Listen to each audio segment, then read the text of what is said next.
ദേവിയെ ഒരു കാരണവശാലും കാറിന് പുറത്തിറക്കരുത്. പ്ലീസ് ഒന്ന് ശ്രദ്ധിക്കണേ. ശരി. താങ്ക് യു ബ്രോ, ഞാൻ വിളിച്ചോളാം.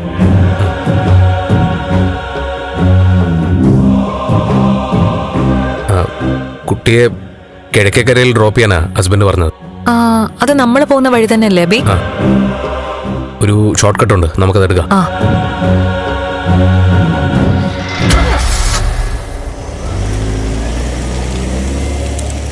എന്നാ പിന്നെ കാറിൽ കയറിക്കോളൂ, നമുക്ക് പോവാം. താങ്ക്സ്. അതെ, തന്നെ കാറിൽ നിന്ന് പുറത്തിറക്കരുതെന്നാണ് ഹസ്ബൻഡ് പറഞ്ഞത്. നിങ്ങൾ എന്തെങ്കിലും കുഴപ്പമുണ്ടാക്കിയിട്ടാണോ വന്നിരിക്കുന്നത്? അയ്യോ അല്ല. അങ്ങനെയാണെങ്കിൽ കാറിൽ നിന്ന് പുറത്തിറങ്ങിയാൽ എന്താ കുഴപ്പം?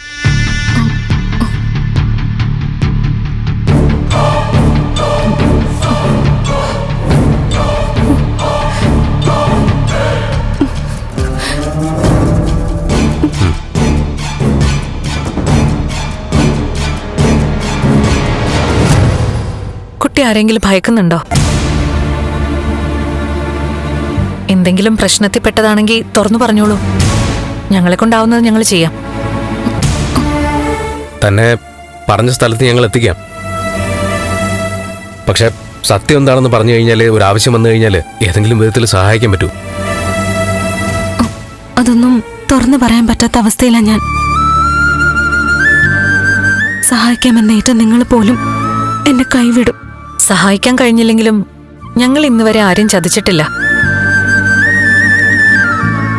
ഇനി അങ്ങോട്ടും അങ്ങനെ തന്നെ ആയിരിക്കും. വിശ്വാസം ഉണ്ടെങ്കിൽ മാത്രം ഞങ്ങളോട് മനസ്സ് തുറന്നാൽ മതി. സഹായിക്കാൻ വരുന്നവരിൽ നിന്നുള്ള അനുഭവങ്ങൾ തിരിച്ചടിയാവാറുണ്ട്. ആ തിരിച്ചടികൾ പലപ്പോഴും ക്രൂരമാവാറുമുണ്ട്. അതുകൊണ്ടാ ഒന്നും പറയാത്തത്. എന്നോട് നീരസം തോന്നരുത്.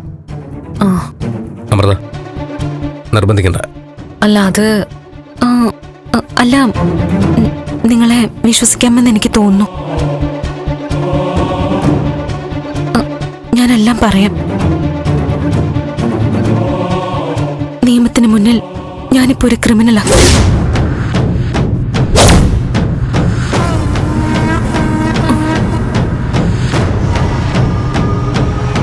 ഞാനും നന്ദുവും കോളേജിൽ വെച്ച് സ്നേഹത്തിലായിരുന്നു.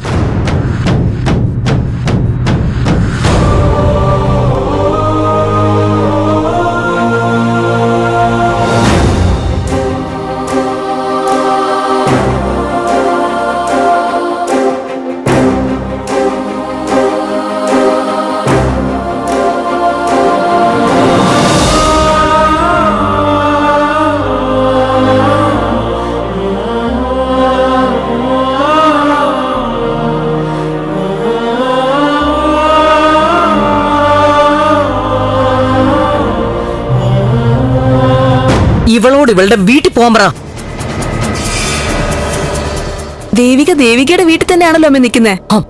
ഇതാണോടി? ഇതാണോ അവളുടെ വീട്? ഞാനിപ്പോ വളരെ ഹാപ്പിയാ.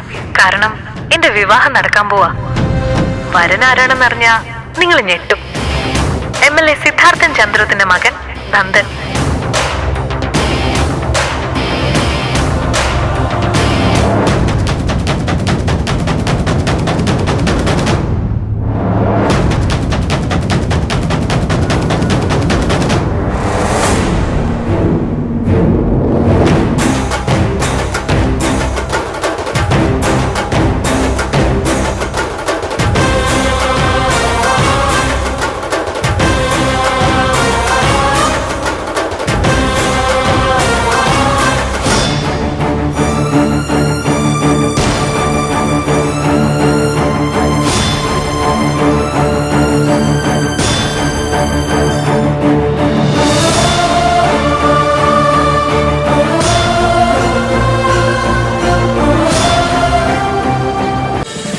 ഫ്ലവേഴ്സ് ഒരുക്കുന്ന കാഴ്ച വസന്തം യൂട്യൂബിൽ പ്രേക്ഷകർക്ക് ലൈവായി കാണാം. ഫ്ലവേഴ്സ് കോമഡിയിൽ ജോയിൻ ചെയ്യൂ, ആസ്വദിക്കൂ.